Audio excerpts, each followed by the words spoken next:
A rush of cool air greeted me, and though the day was one of the hottest of late June, I shivered as I crossed the threshold into a large apartment whose rich and tasteful decorations surprised me in this nest of squalor and seediness.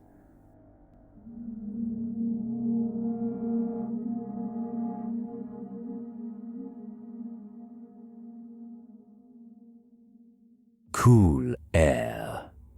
You ask me to explain why I am afraid of a draught of cool air, why I shiver more than others upon entering a cold room and seem nauseated and repelled when the chill of evening creeps through the heat of a mild autumn day. There are those who say I respond to cold, as others do to a bad odor, and I am the last to deny the impression. What I will do is to relate the most horrible circumstance I ever encountered, and leave it to you to judge whether or not this forms a suitable explanation of my peculiarity. It is a mistake to fancy that horror is associated inextricably with darkness, silence, and solitude. I found it in the glare of mid-afternoon, in the clangor of a metropolis, and in the teeming midst of a shabby and commonplace rooming house with a prosaic landlady and two stalwart men by my side. In the spring of 1923, I had secured some dreary and unprofitable magazine work in the city of New York, and being unable to pay any substantial rent, began drifting from one cheap boarding establishment to another in search of a room which might combine the qualities of decent cleanliness, endurable furnishings, and very reasonable price. It soon developed that I had only a choice between different evils, but after a time I came upon a house in West 14th Street, which disgusted me much less than the others I had sampled. The place was a 4-story mansion of brownstone, dating apparently from the late 40s, and fitted with woodwork and marble, whose stained and sullied splendor argued a descent from high levels of tasteful opulence. In the rooms large and lofty, and decorated with impossible paper and ridiculously ornate stucco cornices, there lingered a depressing mustiness and hint of obscure cookery. But the floors were clean, the linen tolerably regular, and the hot water not too often cold or turned off, so that I came to regard it as at least a bearable place to hibernate, till one might really live again. The landlady, a slatternly, almost bearded Spanish woman named Herrero, didn't annoy me with gossip or with criticisms of the late burning electric light in my third-floor front hall room, and my fellow lodgers were as quiet and uncommunicative as one might desire, being mostly Spaniards a little above the coarsest and crudest grade. Only the din of streetcars in the thoroughfare below proved a serious annoyance. I had been there about 3 weeks when the first odd incident occurred. One evening at about 8, I heard a spattering on the floor and became suddenly aware that I had been smelling the pungent odor of ammonia for some time. Looking about, I saw that the ceiling was wet and dripping, the soaking apparently proceeding from a corner on the side toward the street. Anxious to stop the matter at its source, I hastened to the basement to tell the landlady, and was assured by her that the trouble would quickly be set right.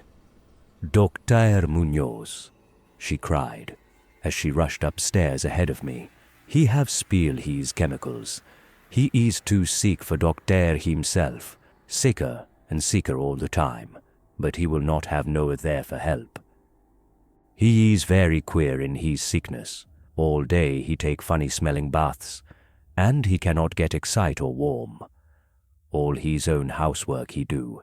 His little room are full of bottles and machines, and he do not work as doctor. But he was great once. My vater in Barcelona have hear of him, and only just now he fix a arm of the plumber that get hurt of sudden. He never go out, only on roof, and my boy Esteban, He bring him his food and laundry and medicines and chemicals. My God, the sal ammoniac that man use for keep him cool. Mrs. Herrero disappeared up the staircase to the 4th floor, and I returned to my room. The ammonia ceased to drip, and as I cleaned up what had spilled and opened the window for air, I heard the landlady's heavy footsteps above me. Dr. Munoz I had never heard, save for certain sounds as of some gasoline-driven mechanism, since his step was soft and gentle. I wondered for a moment what the strange affliction of this man might be, and whether his obstinate refusal of outside aid was not the result of a rather baseless eccentricity. There is, I reflected tritely, an infinite deal of pathos in the state of an eminent person who has come down in the world. I might never have known Dr. Munoz had it not been for the heart attack that suddenly seized me one forenoon, as I sat writing in my room. Physicians had told me of the danger of those spells, and I knew there was no time to be lost. So, remembering what the landlady had said about the invalid's help of the injured workman, I dragged myself upstairs and knocked feebly at the door above mine. My knock was answered in good English by a curious voice some distance to the right, asking my name and business, and these things being stated, there came an opening of the door next to the one I had sought. A rush of cool air greeted me, and though the day was one of the hottest of late June, I shivered as I crossed the threshold into a large apartment whose rich and tasteful decorations surprised me in this nest of squalor and seediness. A folding couch now filled its diurnal role of sofa, and the mahogany furniture, sumptuous hangings, old paintings and mellow bookshelves, all bespoke a gentleman's study rather than a boarding-house bedroom. I now saw that the hall room above mine, the little room of bottles and machines which Mrs. Herrero had mentioned, was merely the laboratory of the doctor, and that his main living quarters lay in the spacious adjoining room, whose convenient alcoves and large contiguous bathroom permitted him to hide all dressers and obtrusive utilitarian devices.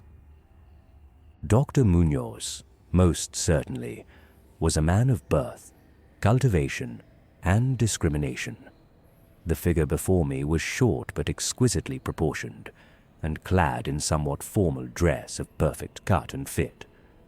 A high-bred face of masterful, though not arrogant expression, was adorned by a short iron-grey full beard, and an old-fashioned pince-nez shielded the full dark eyes and surmounted an aquiline nose, which gave a Moorish touch to a physiognomy otherwise dominantly Celtiberian. Thick, well-trimmed hair that argued the punctual calls of a barber was parted gracefully above a high forehead, and the whole picture was one of striking intelligence and superior blood and breeding. Nevertheless, as I saw Dr. Munoz in that blast of cool air, I felt a repugnance which nothing in his aspect could justify. Only his lividly inclined complexion and coldness of touch could have afforded a physical basis for this feeling, and even these things should have been excusable considering the man's known invalidism. It might, too, have been the singular cold that alienated me, for such chilliness was abnormal on so hot a day, and the abnormal always excites aversion, distrust, and fear. But repugnance was soon forgotten in admiration, for the strange physician's extreme skill at once became manifest, despite the ice-coldness and shakiness of his bloodless-looking hands. He clearly understood my needs at a glance, and ministered to them with a master's deftness, the while reassuring me in a finely modulated, though oddly hollow and timbreless voice, that he was the bitterest of sworn enemies to death, and had sunk his fortune and lost all his friends in a lifetime of bizarre experiment devoted to its bafflement and extirpation. Something of the benevolent fanatic seemed to reside in him, and he rambled on almost garrulously as he sounded my chest and mixed a suitable draught of drugs fetched from the smaller laboratory room. Evidently he found the society of a well-born man a rare novelty in this dingy environment, and was moved to unaccustomed speech as memories of better days surged over him. His voice, if queer, was at least soothing, and I could not even perceive that he breathed as the fluent sentences rolled urbanely out. He sought to distract my mind from my own seizure by speaking of his theories and experiments, and I remember his tactfully consoling me about my weak heart by insisting that will and consciousness are stronger than organic life itself, so that if a bodily frame be but originally healthy and carefully preserved, it may, through a scientific enhancement of these qualities, retain a kind of nervous animation, despite the most serious impairments, defects, or even absences in the battery of specific organs. He might, he half-jestingly said, some day teach me to live, or at least to possess some kind of conscious existence, without any heart at all. For his part, he was afflicted with a complication of maladies requiring a very exact regimen which included constant cold. Any marked rise in temperature might, if prolonged, affect him fatally, and the frigidity of his habitation, some 55 or 56 degrees Fahrenheit, was maintained by an absorption system of ammonia cooling, the gasoline engine of whose pumps I had often heard in my own room below. Relieved of my seizure in a marvelously short while, I left the shivery place a disciple and devotee of the gifted recluse. After that I paid him frequent overcoated calls, listening while he told of secret research and almost ghastly results, and trembling a bit when I examined the unconventional and astonishingly ancient volumes on his shelves. I was eventually, I may add, almost cured of my disease for all time by his skillful ministrations. It seems that he did not scorn the incantations of the medievalists, since he believed these cryptic formulae to contain rare psychological stimuli, which might conceivably have singular effects on the substance of a nervous system from which organic pulsations had fled. I was touched by his account of the aged Dr. Torres of Valencia, who had shared his earlier experiments with him through the great illness of 18 years before, whence his present disorders proceeded. No sooner had the venerable practitioner saved his colleague than he himself succumbed to the grim enemy he had fought. Perhaps the strain had been too great, for Dr. Munoz made it whisperingly clear, though not in detail, that the methods of healing had been most extraordinary, involving scenes and processes not welcomed by elderly and conservative Galens. As the weeks passed, I observed with regret that my new friend was indeed slowly but unmistakably losing ground physically, as Mrs. Herrero had suggested. The livid aspect of his countenance was intensified, his voice became hollower and more indistinct. His muscular motions were less perfectly coordinated, and his mind and will displayed less resilience and initiative. Of this sad change, he seemed by no means unaware, and little by little his expression and conversation both took on a gruesome irony which restored in me something of the subtle repulsion I had originally felt. He developed strange caprices, acquiring a fondness for exotic spices and Egyptian incense, till his room smelled like the vault of a sepulchred pharaoh in the Valley of Kings. At the same time his demands for cold air increased, and with my aid he amplified the ammonia piping of his room and modified the pumps and feed of his refrigerating machine till he could keep the temperature as low as 34 degrees or 40 degrees, and finally even 28 degrees.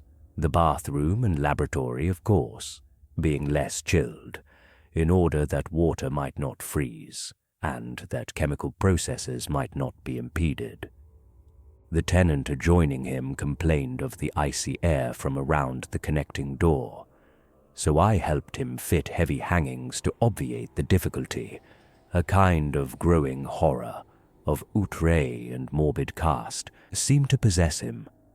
He talked of death incessantly, but laughed hollowly when such things as burial or funeral arrangements were gently suggested.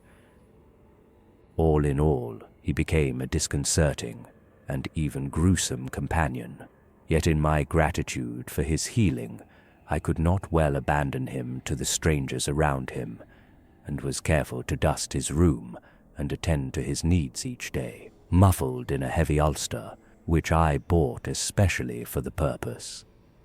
I likewise did much of his shopping, and gasped in bafflement at some of the chemicals he ordered from druggists and laboratory supply houses.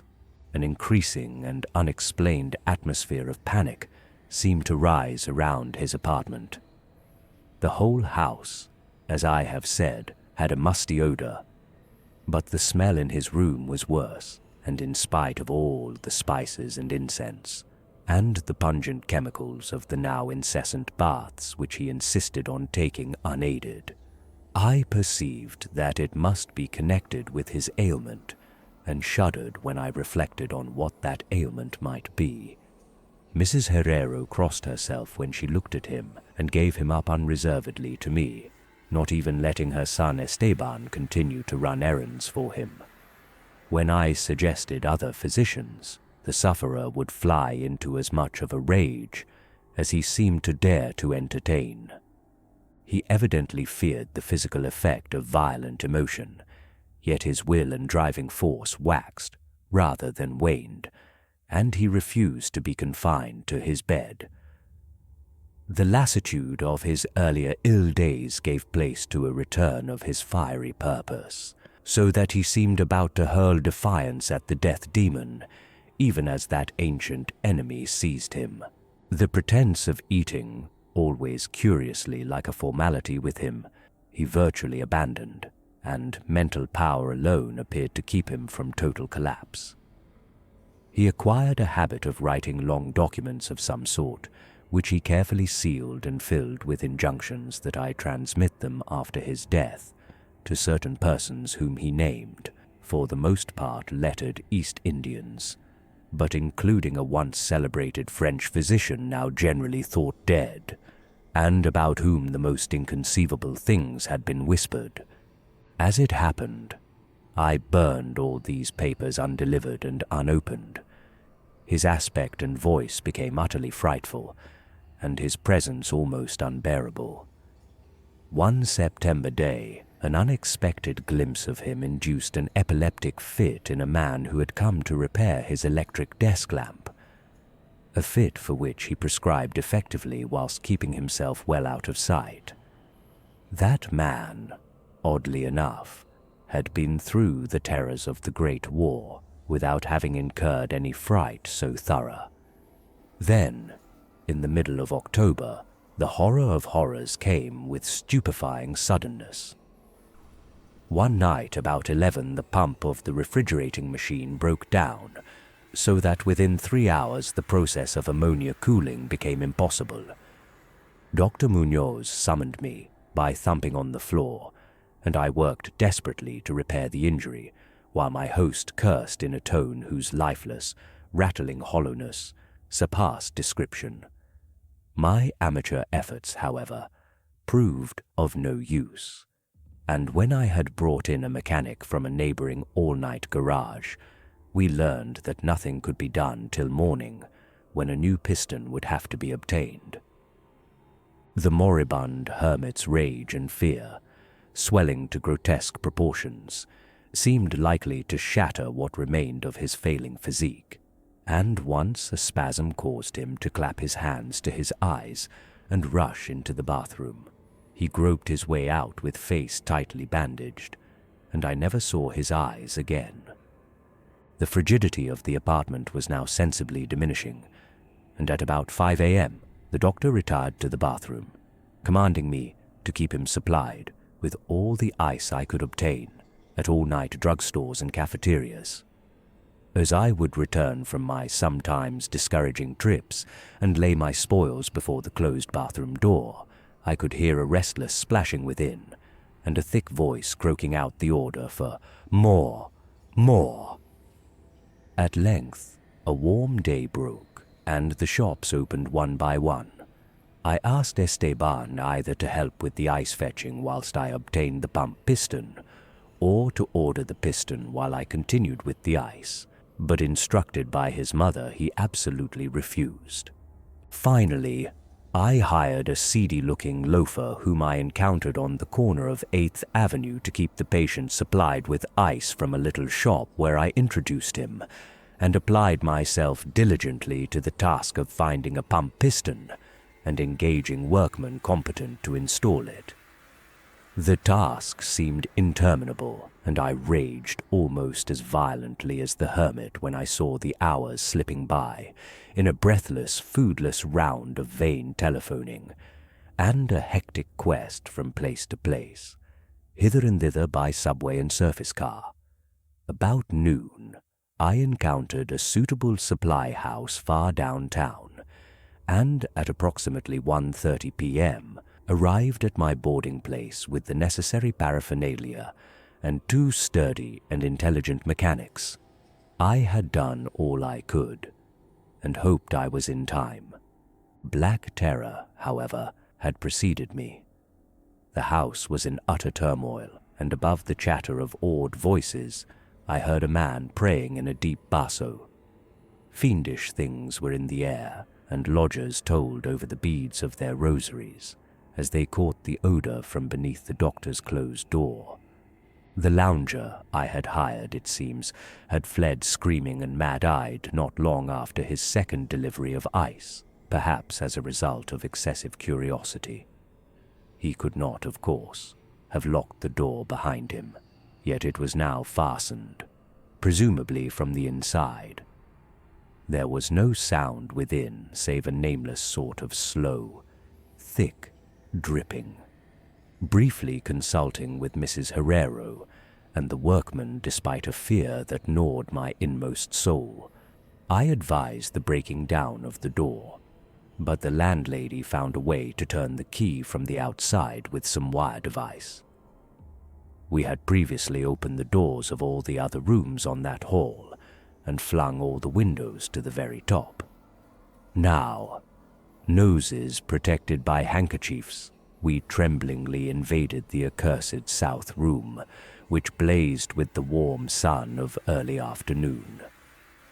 A kind of dark, slimy trail led from the open bathroom door to the hall door, and thence to the desk where a terrible little pool had accumulated. Something was scrawled there in pencil, in an awful blind hand on a piece of paper hideously smeared, as though by the very claws that traced the hurried last words. Then the trail led to the couch, and ended unutterably. What was, or had been on the couch, I cannot and dare not say here, but this is what I shiveringly puzzled out on the stickily smeared paper before I drew a match and burned it to a crisp. What I puzzled out in terror, as the landlady and 2 mechanics rushed frantically from that hellish place to babble their incoherent stories at the nearest police station.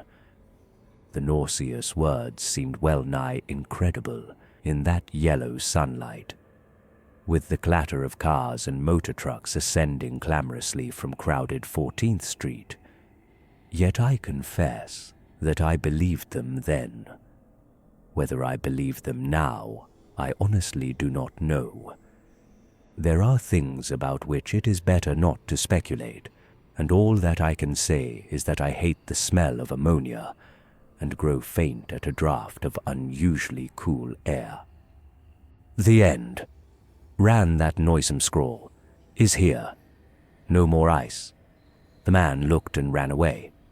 Warmer every minute, and the tissues can't last. I fancy you know what I said about the will and the nerves, and the preserved body after the organs ceased to work. It was good theory, but couldn't keep up indefinitely. There was a gradual deterioration I had not foreseen. Dr. Torres knew, but the shock killed him. He couldn't stand what he had to do. He had to get me in a strange, dark place when he minded my letter and nursed me back, and the organs never would work again. It had to be done my way, artificial preservation.